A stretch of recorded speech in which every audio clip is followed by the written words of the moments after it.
el doctor David Velasco. Él es abogado de los deudos, pero también de los heridos de las protestas en Ayacucho y en Lima. ¿Cómo está, doctor? Buenas tardes. Gracias por estar en Conéctate con Mayra.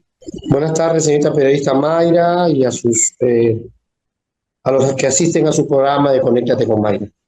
Muchísimas gracias, doctor. Yo quiero iniciar esta entrevista con la pregunta, si usted me puede responder, de repente no está llevando algunos casos que hemos visto el sábado, pero una opinión de repente jurídica de lo que sucedió el día sábado en Ayacucho con las personas que en este caso, de cierta manera, cansados de no encontrar justicia, cansados de ver tanta desigualdad en el país, increparon a la presidenta Dina Boluarte, y que hoy en día la presidenta intenta de cierta manera procesar a la señora Ruth Bárcena, sobre todo quien fue la que se asaltó toda esta seguridad, este cordón de seguridad de la presidenta Dina Boluarte para increparla. Yo sé que usted lleva todos los casos, varios casos de dolor, de sufrimiento de muchas personas, y entiende ese sentir.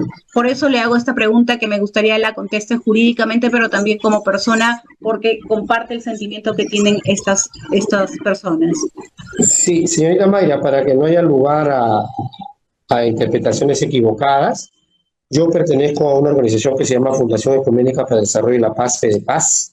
Esa es su sigla, es un organismo de derechos humanos que tiene más de 30 años de trabajo institucional, y principalmente venimos patrocinando casos de deudos y de víctimas en el expediente que se sigue a Dina Boluarte y a sus ministros y exministros, y también ante el equipo especial, que son los casos de las víctimas y de los deudos y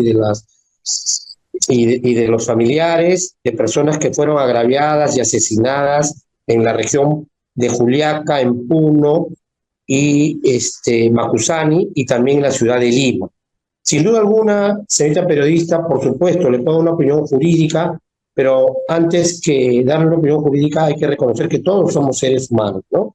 Y también tenemos sentimientos seguramente encontrados, y lo que yo voy a decir, aunque pueda resultar contradictorio, lo tengo que decir en el marco de pertenecer y de creer además en que lo único intolerable para las organizaciones de derechos humanos es la violencia. Entonces la rechazamos, venga de donde venga la violencia. En eso tenemos que ser claros, porque si no entramos a una situación de contradicción sí grave. Entonces no podemos sostener que esté bien que se aplique violencia contra ninguna persona, y tampoco contra la presidenta, ni nada así parecido. Sin embargo, también hay que analizar lo siguiente, ¿no? Tenemos que ver de que hay circunstancias y condiciones en que determinados hechos se dan.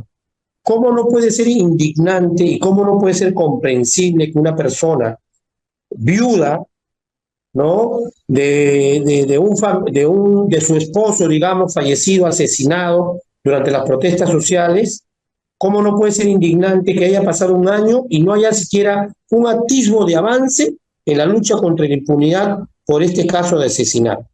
Y encima, señorita periodista, viene una persona que consideramos principal responsable, que ha cometido el delito de comisión por omisión, a supuestamente inaugurar no sé qué obras, y como si fuese un emperador o una emperadora romana, donde se repartía trigo y pan, a tirar caramelos. ¿Eso es serio? ¿Una presidenta de la República, un presidente, un alto dignatario puede dedicarse a tirar, a lanzar caramelos a las personas que la están viendo y escuchando?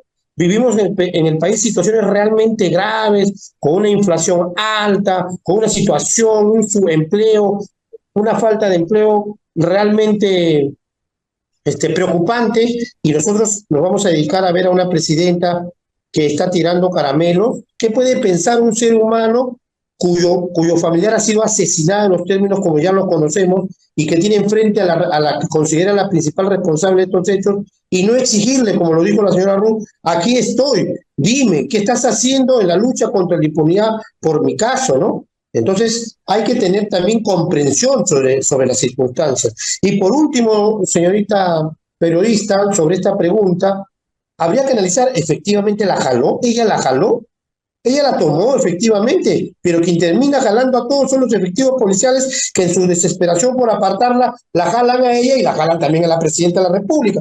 O sea, aquí algunos medios de prensa y los altos dignatarios lo que están preocupados es desprestigiar la protesta y los reclamos de lucha contra la impunidad que se dan, señalando que los que lo hacen son violentistas. Los que protestan en las calles quieren violencia.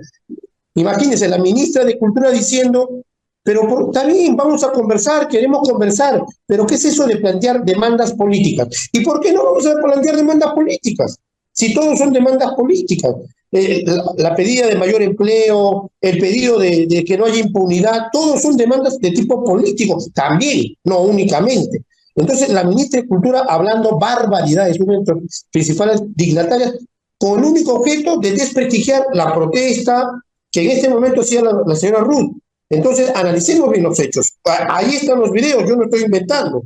La señora se posiciona ahí, la toma y le dice, aquí estoy, señora presidenta, le reclamo, y en su afán de jalarla a ella, la jalan a todos. Y entonces, ¿qué agresión en principio, ¿no?, puede haber cometido? No soy abogado del caso, no pretendo serlo tampoco, pero creo que, señorita Mayra, eso es algo que hay que tomar en cuenta. Es una respuesta jurídica que tiene mucha validez y mucha realidad, doctor, porque de cierta manera todos rechazamos la violencia, venga de donde venga, definitivamente, y en este programa también hemos sido enfáticos. Pero si tienes a la persona que tú crees o consideras responsable política de la muerte, del asesinato, de la masacre que se tuvo tanto en Puno, en Juliaca y en otros departamentos del país, de los 49 asesinados, lo único que hizo la señora Ruth fue increpar, y todos se han centrado en el alto grado de de estado que tiene la presidenta Dina Boluarte. Pero algo que usted acaba de mencionar, los policías la jalonearon, la jalaron, nadie vio eso. Si respetamos los derechos humanos, respetemos de todos por igual, porque acá no se ve un acto de justicia. Ahora, de cierta manera, lo que usted también acaba de mencionar, que es muy cierto, tratan de transgiversar las cosas y dejar ver, no, que las protestas pues son violentas por personas violentas y esto. Yo sigo preguntando a los peruanos, ¿qué hubiesen hecho ustedes si a ustedes les hubiesen atado a su esposo, a sus hijos, a su familiar, a su hermano? ¿Hubiesen estado tranquilos teniendo la responsable política haciéndose un baño de popularidad justamente en donde fue la masacre? No, pues tampoco no hay que ser tan cara dura para llegar a extremas provocaciones a la región que todavía está dolida y todavía está herida. Agradecemos mucho su respuesta, doctor, y me quiero enfocar sobre todo en los casos que usted está llevando, porque es necesario conocer cuál es la realidad después de un año y en algunos más de un año ya. Tenemos entendido que se está investigando a 4 policías por violación de derechos humanos que se dio durante las protestas en Lima. Entendemos que el equipo especial les atribuye delito de lesiones graves y leves, así como abuso de autoridad, donde 2 víctimas perdieron un ojo. ¿Cuál es la situación ante esta investigación a 4 efectivos, doctor? Señorita periodista, como lo menciona la organización que represento en la nota de prensa que circulamos el día de ayer, es un avance importante el poder identificar a determinadas personas que son autores directas, ¿no? La Fiscalía, digamos, ha hecho un esfuerzo de investigación y ha determinado a través de la lista de personas que participaron, de policías que participaron en el control social y de las ubicaciones de los comandos operativos, de los pelotones para contener las protestas que se ubicaban en determinados lugares de la ciudad de Lima, particularmente del centro, y ha determinado la existencia en el lugar en el que fueron agraviados 2 de las personas, entre ellos el señor Dazo Antonio Uno, que perdieron el ojo, ¿no? En el lugar ha determinado que habían 2 escopeteros y 2 personas que lanzaban perdigones, ¿no? Entonces, contra estas 4 personas ha abierto investigación y le doy la primicia el día de ayer, que todavía no lo hemos difundido porque lo vamos a hacer mañana. Además, ha incorporado a los 2 jefes operativos de estos comandos que formaban parte, estos escopeteros. Ha incorporado a un mayor de la policía, cuyo nombre en este momento no lo tengo a la mano, y a un capitán, que eran los jefes operativos. Y lo importante de este tema, señorita periodista, los ha incorporado como autores del mismo delito de lesiones graves, lesiones leves, abuso de autoridad, en la forma de participación de comisión por omisión. Es decir, por no haber impedido que se cometan los delitos, ellos son tan responsables como aquellos que cometieron los delitos de manera directa. Y usted dirá, y la teleaudiencia dirá, ¿y por qué la importancia? Porque esa es la forma de imputación que se hace a Dina Boluarte.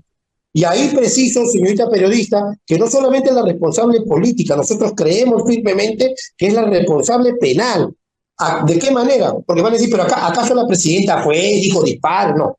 Ella tenía la obligación jurídica por su deber de garante, por ser presidente de la República, evitar baños de sangre, evitar que la policía dispare.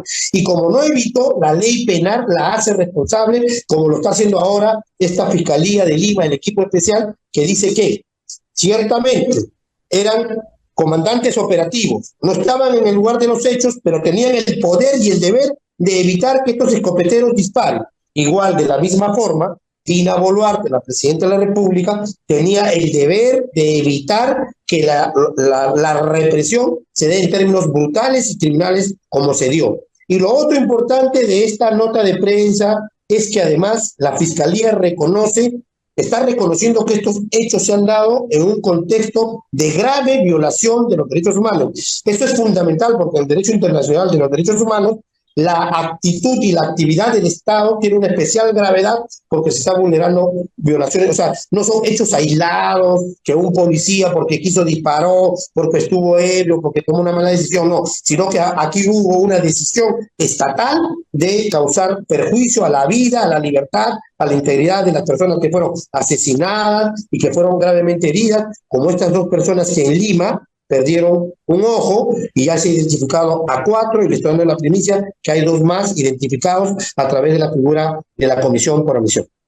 Ahora, a mí me parece escuchar, doctor, como si esto recién hubiese pasado, como si el Ministerio Público y estas comisiones de investigación recién estuviesen iniciando. Se ha hecho con este cambio de fiscal de la Nación un trabajo operativo y eficiente de lo que se debió hacer desde el primer día, desde el primer fallecido, desde la primera persona que prácticamente fue perjudicada. ¿Usted considera que todo este cambio que se está dando en bien de la justicia y de encontrar los responsables directos, prácticamente, porque ya lo manifestó usted, para ustedes no solamente la presidenta Dina Boluarte es la responsable política, sino penal, porque tenía la orden de parar toda esta masacre que se estaba dando y no lo hizo? En este caso, ¿usted considera que hay un gran cambio que es notable aparentemente? Porque yo le he entrevistado, doctor, anteriormente y cada vez que tocábamos los casos no habían avances y ahora me da una gran noticia que esta noticia debió haber sido prácticamente a los inicios cuando se tuvo estas protestas y estas muertes, asesinatos. Sí,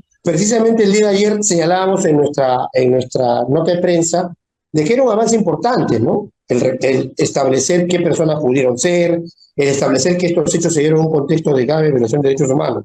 Pero también reclamábamos y denunciábamos y rechazábamos de que esto se diera prácticamente un año después de los hechos. O sea, no puede ser que hayamos esperado 12 meses para recién identificar a 4 o 5 personas. No estamos tratando de ser personas ingratas o no reconocer el trabajo, ¿no? Pero esto no se puede dar en 12 meses, esto se debió dar máximo en febrero del año pasado, para que en este momento ya estemos además con toda la lista de personas imputadas y responsables, directos, indirectos, de comisión por omisión, y quienes debieron impedir y quienes no debieron impedir. Ya deberíamos estar culminando la investigación.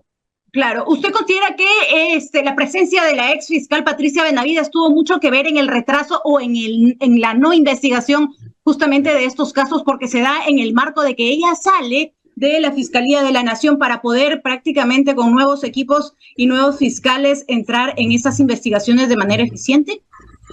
Recuerda, señorita periodista, en las anteriores entrevistas nosotros decíamos que atribuíamos a la fiscal de la Nación el hecho de que hubiese un retraso grave en las investigaciones. Atribuíamos a una decisión arbitraria por parte de la fiscal de la Nación de que haya retirado los casos de las fiscalías en las regiones y las haya traído a Lima, ¿no?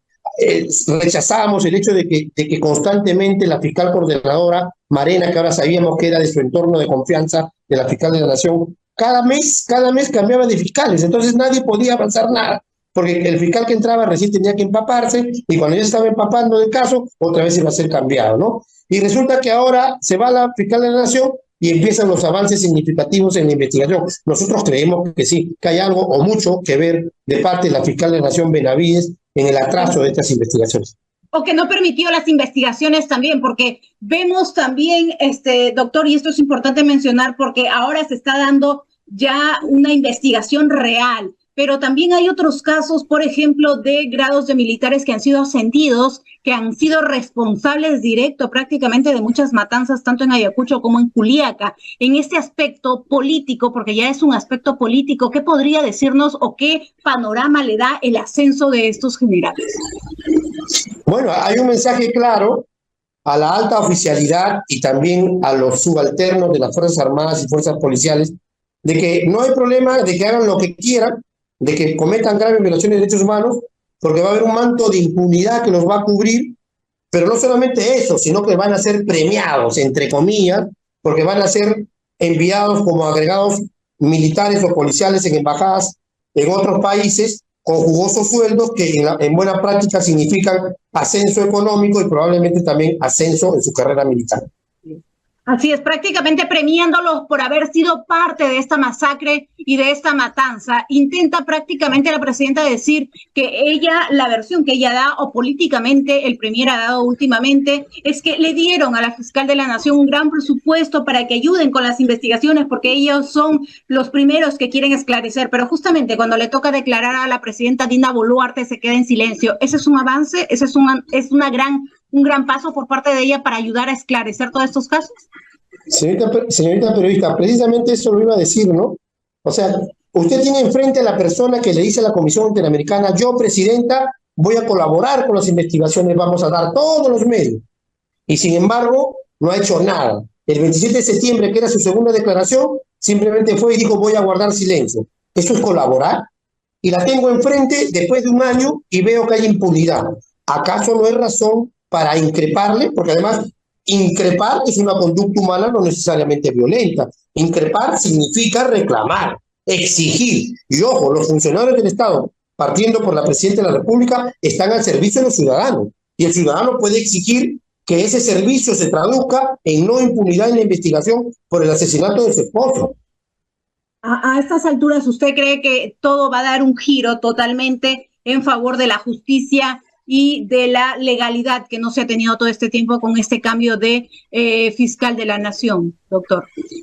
Esperemos que así sea, pero en todo caso, en lo que sí creemos es en nuestro propio empeño de todos los organismos de derechos humanos, los familiares, las víctimas sobrevivientes, ¿no? De que no va a haber impunidad. Si tenemos que tomar años para hacerlo, vamos a tomar los años. En algún momento le puse el ejemplo de los graves casos en la época del fujimorismo, nos tomó 17 años, pero ya lo condenaron a 25, aunque ahora ha salido arbitrariamente en libertad. También estamos en el empeño de que va a volver pronto, de acuerdo al mandato de la Corte Interamericana. Entonces, impunidad no va a haber. Nosotros vamos a seguir en la batalla para que Dina Boluarte, Otárola, los exministros y todas aquellas personas involucradas en estas masacres, como lo llamó la Comisión Interamericana de Derechos Humanos, paguen penalmente sus responsabilidades.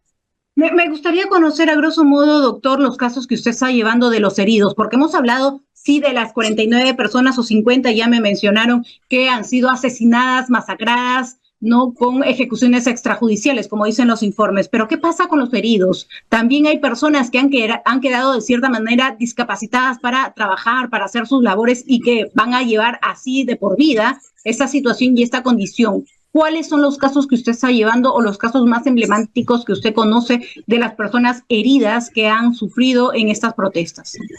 Mire, ve, en Lima, por hablar de un caso cercano a la ciudad, al centro del poder, entre comillas, tenemos el caso del señor Tasio Antonio Unó.